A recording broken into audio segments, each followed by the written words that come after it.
Está no ar o episódio do meu, o seu, o nosso Let's Cast.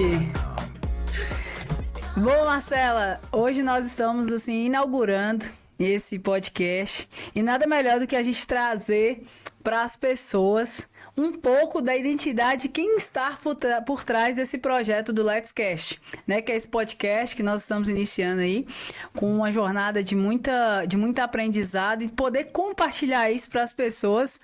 Mas antes de compartilhar isso para o mundo, nós temos que compartilhar nós duas. Quem é Marcela? Quem é Fernanda? Eu gostaria que você falasse para esse público que está nos ouvindo quem é Marcela.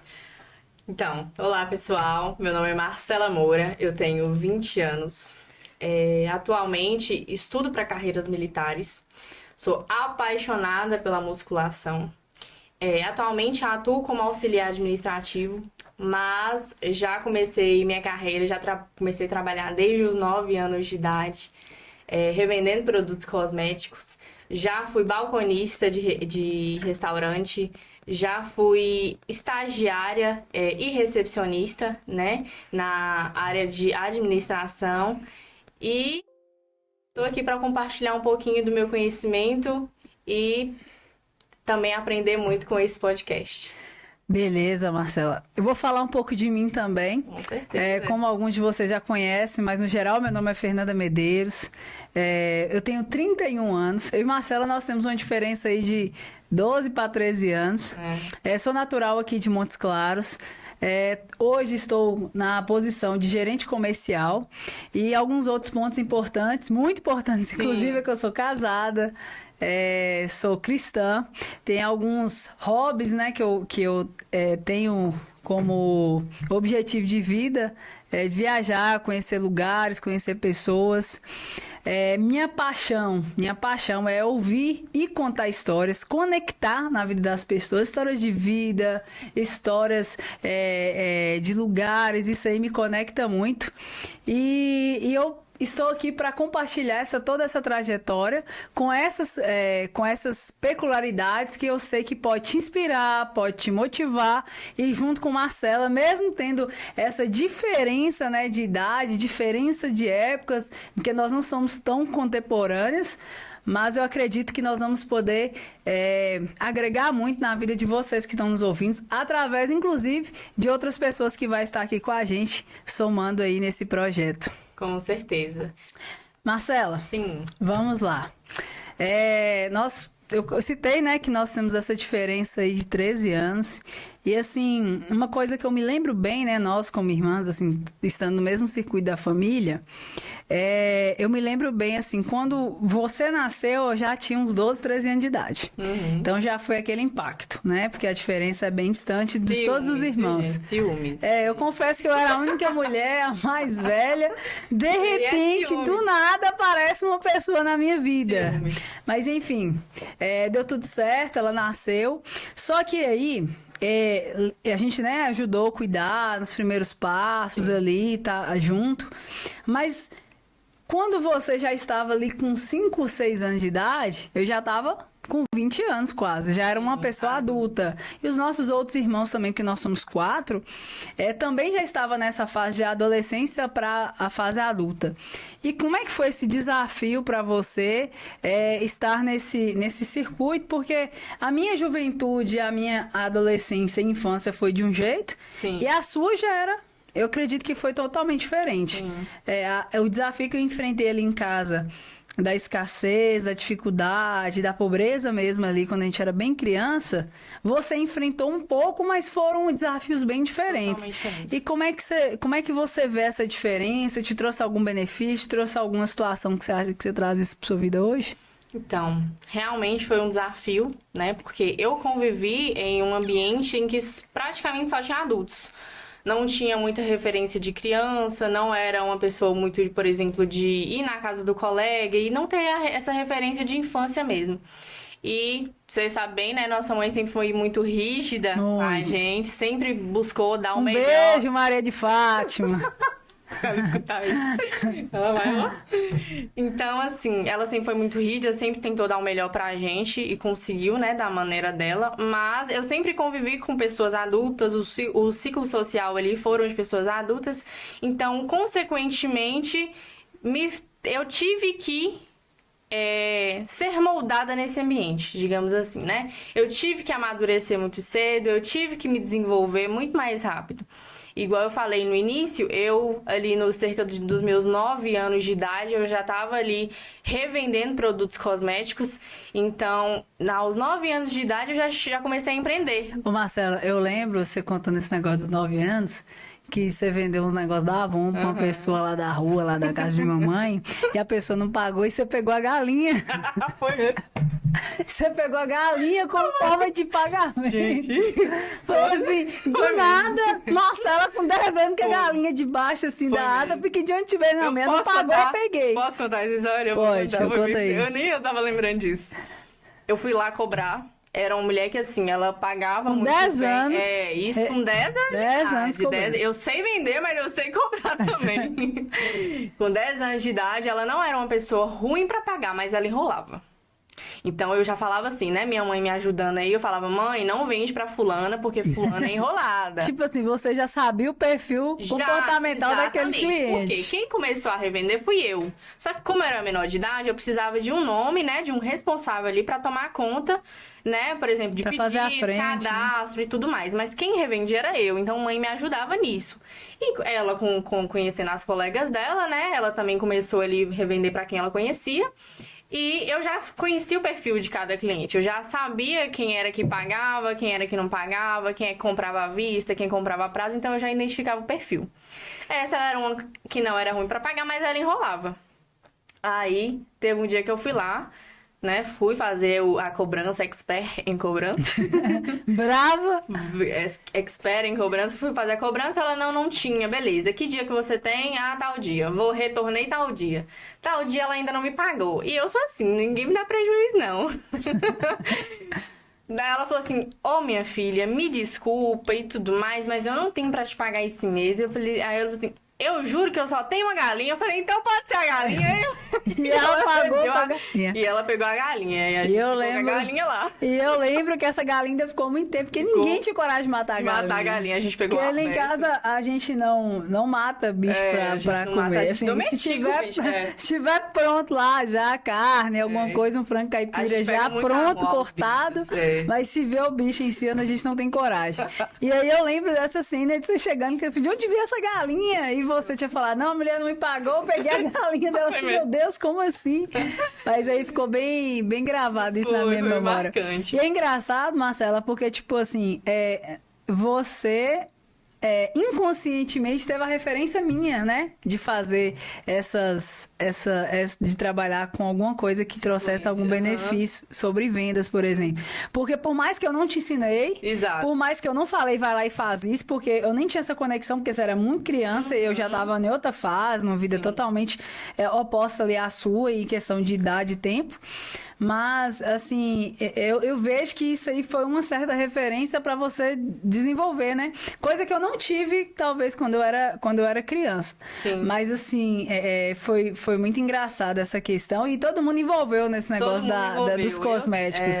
E aí eu indicava, meus meninos indicavam, meus outros irmãos indicavam, mamãe indicava. Aí já tinha medo. Meu Deus, se essa pessoa não pagava, pode ser que dê um problema. Deu um problema. Porque a Marcela realmente é boa para vender, mas também é boa pra cobrar. Porque tem isso, né? Tem gente que sabe vender, mas não tem coragem de cobrar. Fica com vergonha e tal.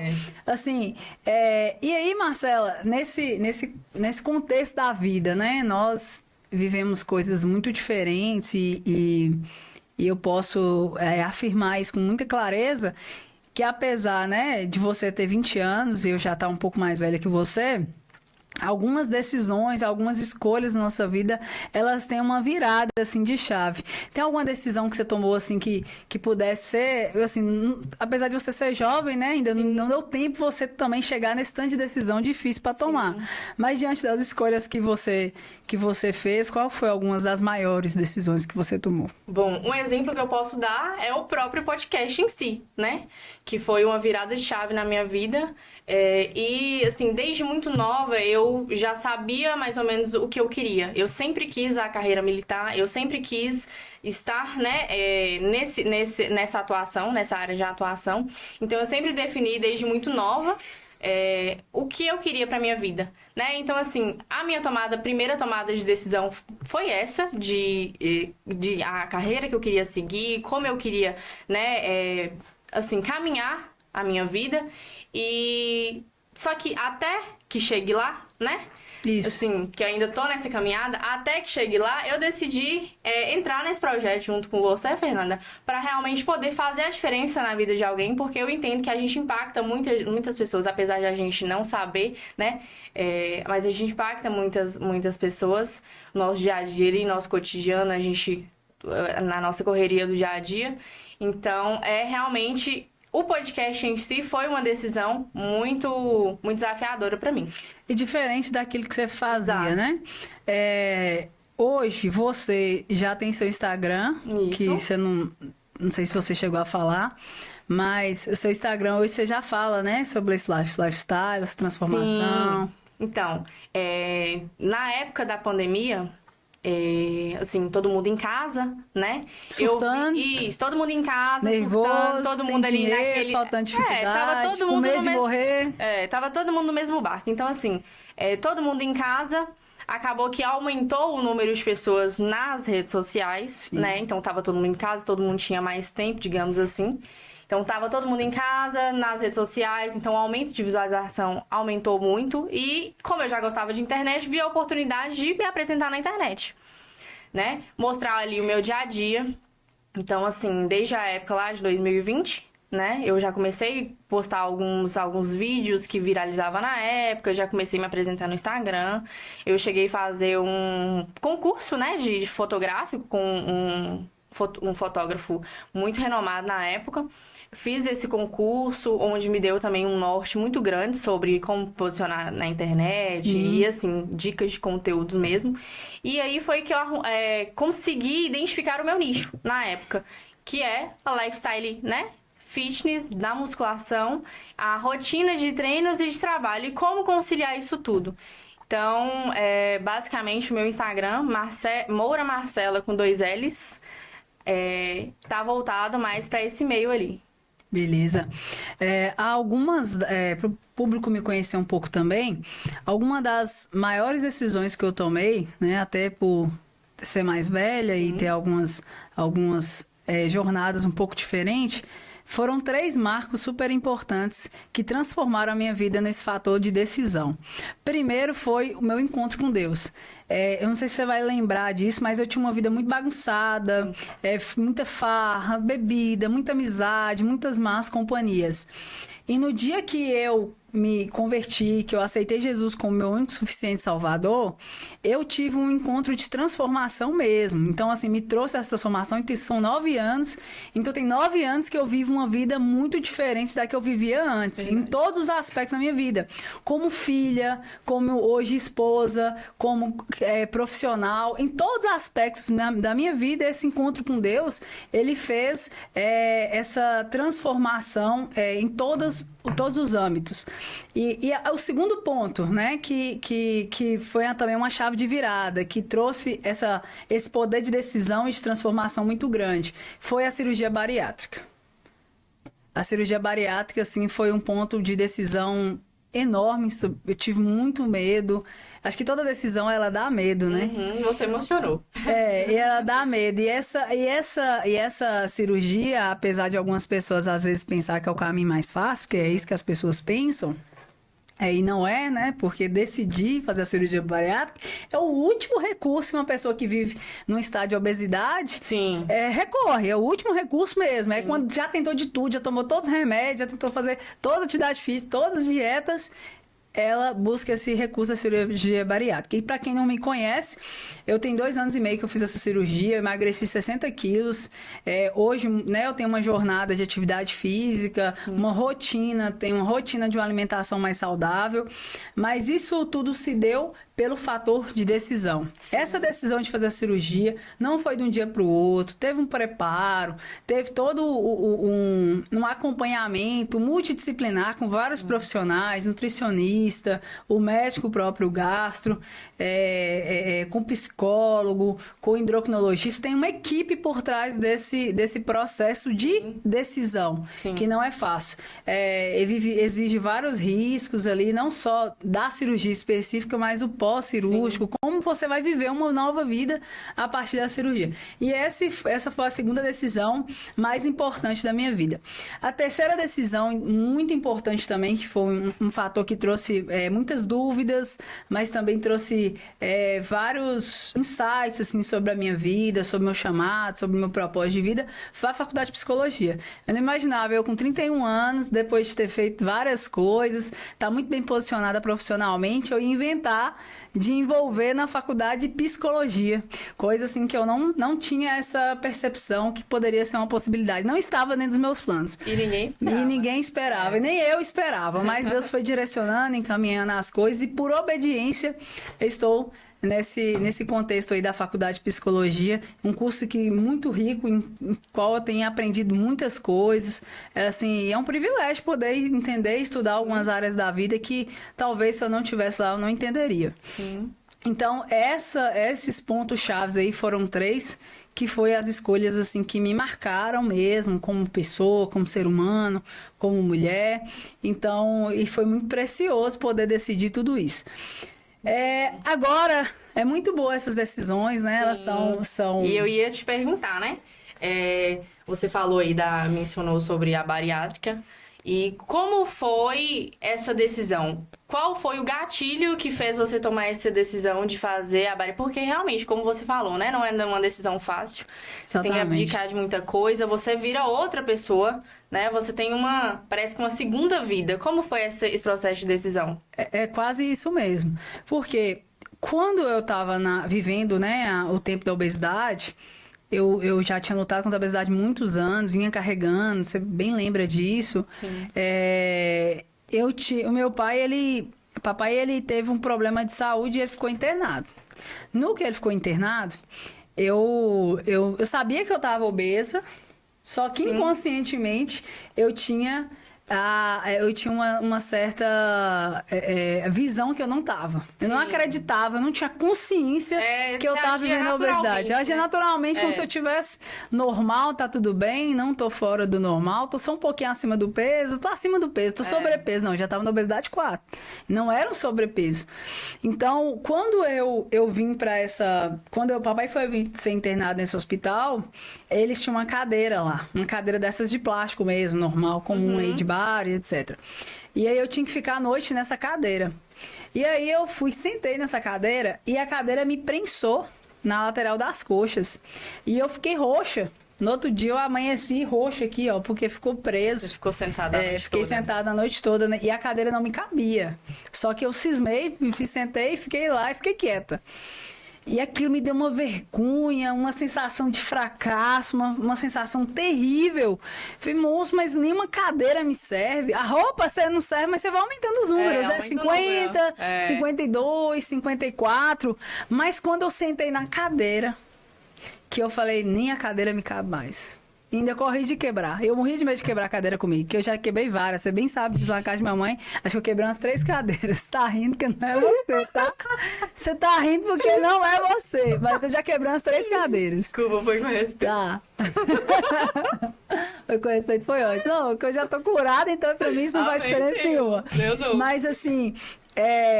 então o medo de quebrar a cadeira era um medo iminente, todo momento ali poderia acontecer. Só que o fato de ter me marcado tanto na minha coxa, aquilo lá me deu um senso que eu preciso mudar, preciso virar essa chave. Sim. E eu pensava, inclusive, que eu ia fazer uma cirurgia plástica. Uma amiga na época que ela falou assim, Fernanda, eu acho que você não tem que fazer uma cirurgia plástica, eu acho que você tinha que fazer uma bariátrica.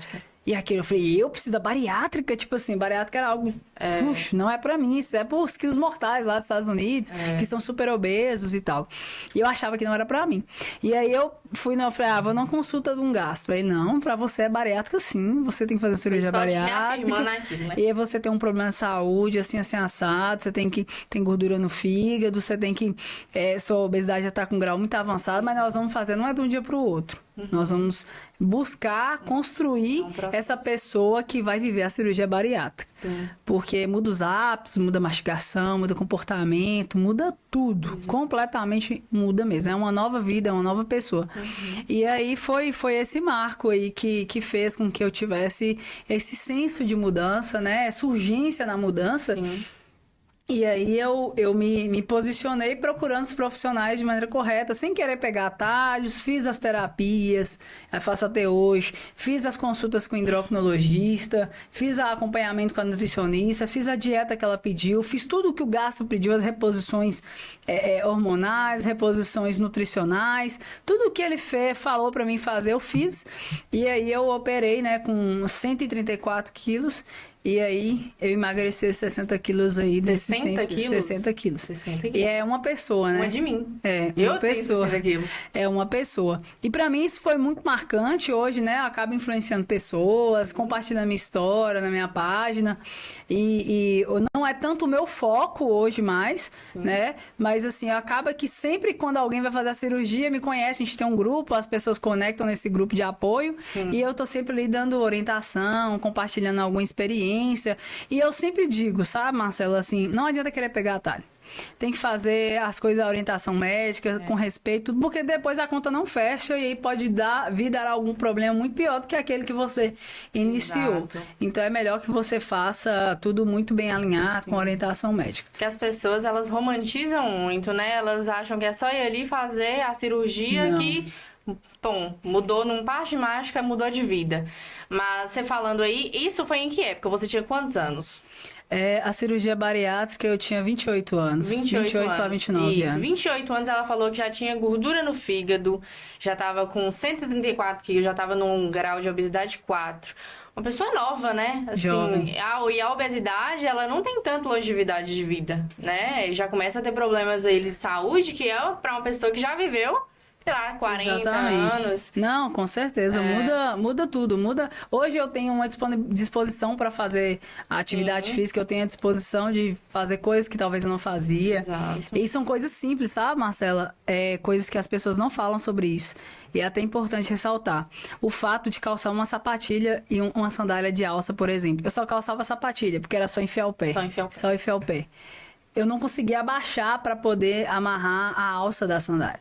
Aí as pessoas pensam que a obesidade tá tudo certo, não tem problema, meu corpo, minhas regras, tá tudo certo. Cada um com a sua opinião e tudo.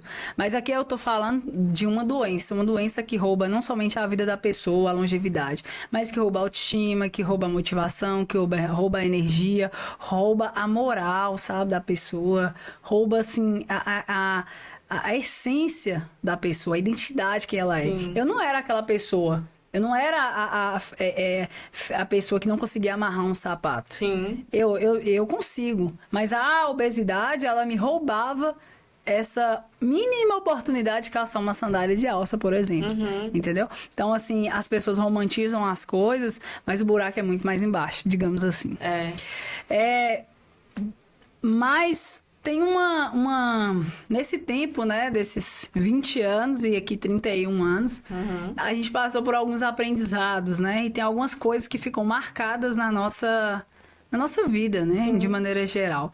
E assim, qual que foi, assim, Marcela, um aprendizado que nessa idade hoje, né? Porque daqui a 10 anos isso aí pode mudar. Exato. Hoje, você com 20 anos, qual foi o aprendizado que você teve, assim, de vida? Assim, hoje, depois de tudo que eu já vivenciei, né?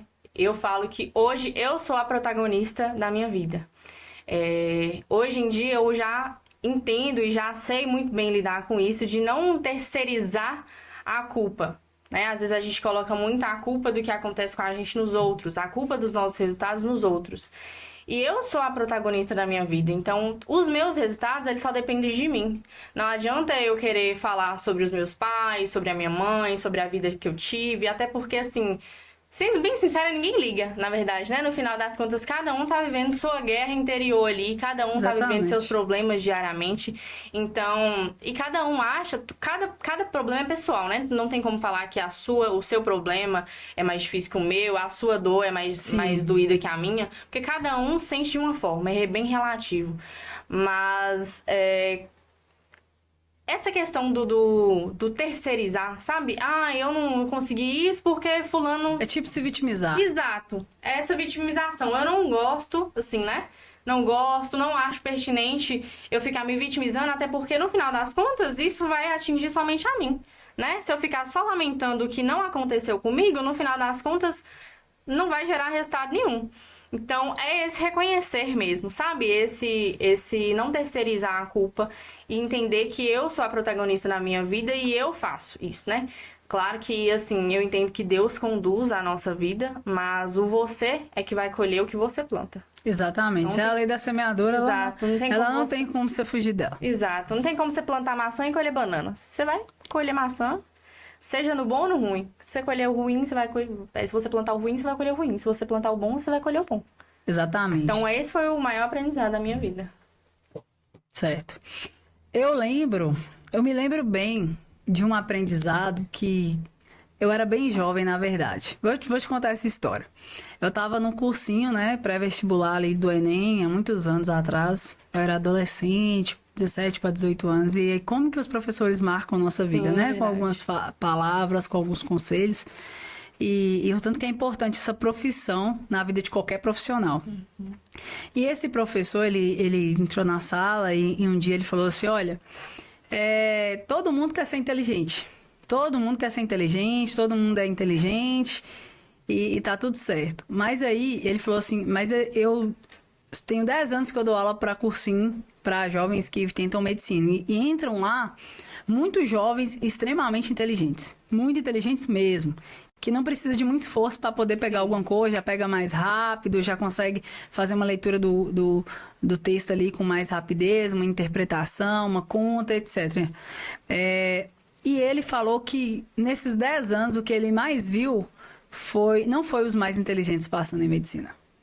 Ele viu quem foi passando em medicina, os mais esforçados.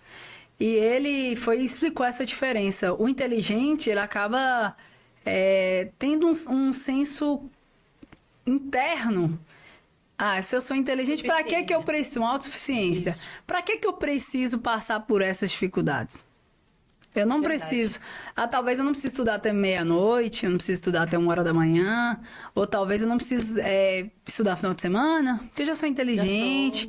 Então, o inteligente, e não é todo mundo, né, que fique claro, mas a maioria das pessoas, isso aí foram pesquisas, inclusive eu li uma pesquisa de uma psicóloga que chamava Carol Dweck, ela da Universidade de Stanford.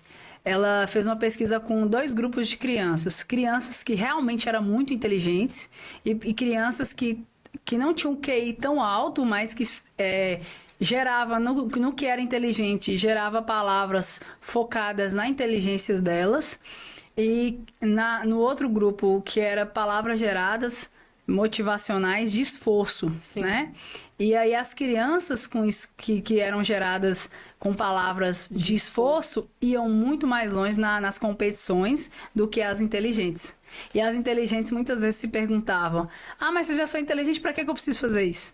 E os esforçados não esforçavam, não perguntavam, só faziam, persistiam, até conseguir alcançar o resultado. E isso é muito claro e traduz muito o que esse professor falou para mim lá na adolescência, que existe a grande diferença do que é muito inteligente e do que é muito esforçado. E eu não me enquadro numa turma de mais inteligentes. Eu nunca fui a mais inteligente da minha sala.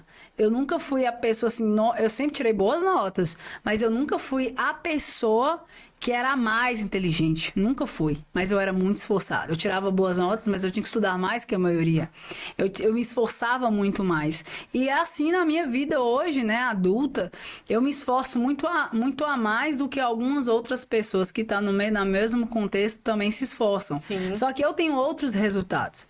Então, esse foi o grande aprendizado. O esforçado tem uma chance de sucesso muito maior do que o inteligente. Verdade. Né? Lógico que nós vamos ter algumas exceções, tem pessoas muito inteligentes que juntam com o esforço, e elas são complementares, Sim. que vai dar muito bom, vai ser muito bacana, vai ter um ótimo resultado. É o top. É. Mas no meu caso, esse esforço, esse ser esforçado, me ajudou a ser hoje, construir essa Fernanda que eu sou hoje, a construir essa história, construir uma jornada de sucesso, de comportamento. E assim, isso é uma das coisas também que eu quero trazer nesse Let's Cast. E, Fernanda, me conta, o que te trouxe até aqui? Como surgiu o Let's Cash? Bom, Let's Cast. Primeiro começa pelo nome. Sim. Let's, eu já carrego isso aqui, trago isso aqui nas redes sociais, na minha vida, na minha equipe, no comercial que eu trabalho há muito tempo, que é esse bora, vamos, avante, continua. E esse movimento é o que eu quero trazer para esse podcast, que não é qualquer um podcast. Sim. É um podcast que, assim, nasceu no meu coração, né? Eu falo que nasceu primeiro no coração de Deus e depois coube aqui no meu coração e eu armazenei esse sonho em algum lugar aqui e agora eu trouxe ele à realidade, que é por isso que a gente está aqui hoje, inclusive, inaugurando esse processo aí de podcast. E assim, esse sonho foi compartilhar histórias, compartilhar a vida, compartilhar esses projetos, compartilhar experiências da sua vida social, experiências na área comercial, profissional, em diversas áreas, porque a gente vai trazer aqui diversos profissionais. Aqui a gente não vai falar somente de uma área, não é tão nichado assim. Mas o objetivo final é conectar você que nos ouve, você que nos assiste. O objetivo final é gerar essa conexão de pessoa para pessoa, de gente como a gente. É muito comum que nós vejamos pessoas na internet com vidas muito perfeitas, que conseguiram sucesso. E assim, é verdadeiro, muitas pessoas ali, é verdade exatamente isso.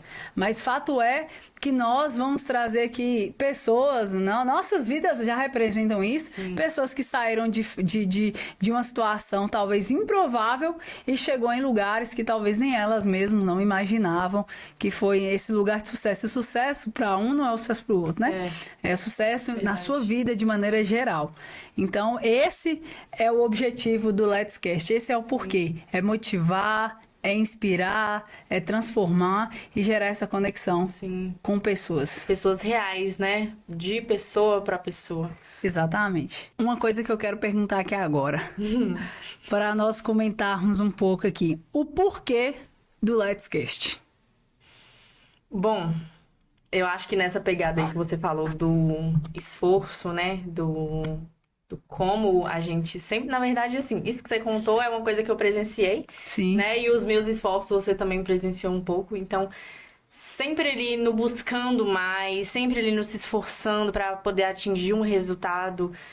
Porque, igual você comentou, o esforço ele vai muito além, né? Do que a própria inteligência ali já da pessoa. Sim. E a gente sempre teve esse esforço, né? A gente sempre foi muito esforçado. Porque a gente competia com pessoas que não trabalhavam, às vezes só estudava. Às vezes tinha o pai e a mãe ali, pagava e bancava pra pessoa só estudar. E é totalmente diferente de quem tem que ir lá trabalhar, estudar e treinar. E aí, eu não concordo com aquele discurso de eu tenho as mesmas 24 horas que você. Nós não temos as mesmas 24 horas. Eu não tenho as mesmas 24 horas de uma pessoa que tá lá em São Paulo, por exemplo, que tem que pegar um metrô, que fica 3 horas dentro de um metrô, que tem que acordar 3 horas mais cedo. Então, a gente não tem as mesmas 24 horas. E dentro disso, o Let's é aquela coisa do vamos, né? Inclusive, você fala muito isso no seu Instagram. Bora. Bora. E eu, bora pra cima, e vamos. E foguete não tem marcha ré. É a única solução, né? Então, o Let's vem basicamente disso, né? Do vambora, vamos pra cima. Isso. E o que esse público vai receber de nós aqui? Nós estamos aqui para compartilhar, sabe? É um sonho que já tinha nascido no meu coração há bastante tempo, mas o meu objetivo aqui, e o de Marcela, né, posso dizer dessa maneira, é compartilhar experiências de vida, compartilhar experiências do trabalho, compartilhar sonhos, compartilhar com você nossas emoções, nossas dificuldades, conectar com você que está desse outro lado aí da tela, desse áudio, e gerar transformações, né, Marcela, para Com certeza. inspirar, Isso. motivar essas pessoas. Então, que você seja o nosso convidado de honra desse podcast, que você consiga agregar na sua vida esse conhecimento, que você consiga absorver aquilo que a gente tem para você. Nós vamos trazer aqui. Pode falar um pouco do que a gente vai trazer, Marcela? A gente vai trazer para você que quer, né, se desenvolver tanto como pessoa, como profissional. Eu acredito que esse podcast vai estar aqui para, né, compartilhar e gerar esse insight na sua mente. Vai ter muitas conexões, né, muitos testemunhos, muitas histórias de vida, né, que às vezes começaram do zero ali, tiveram uma virada de chave. E contar histórias de pessoas reais, né? A gente vê hoje muito na internet coisas muito superficiais de eu tenho as mesmas 24 horas que você, por que eu tenho o resultado e você não? Então tirar e desmistificar essas questões e trazer o real, né? Ser gente como a gente. Ser gente como a gente. Ele vai ser um dos principais bases aqui, né? Um dos nossos valores aí. Ser gente como a gente. É um podcast de pessoas para pessoas. Exatamente. Então, muito desenvolvimento, muitos insights, muitas conexões, muitos testemunhos, equilíbrio também, né? Porque tudo sem equilíbrio não dá certo. Então, exatamente. O equilíbrio e é isso. Então, eu gostaria de convidar você a seguir Let's Cast. É a nossa página oficial desse Let's Cast. E pode me seguir também. Eu sou Fernanda Medeiros. E Marcela Moura. Moura Marcela, na verdade, né? Moura Marcela, Marcela com 2 L's. E é isso aí. Vamos pra cima? Bora!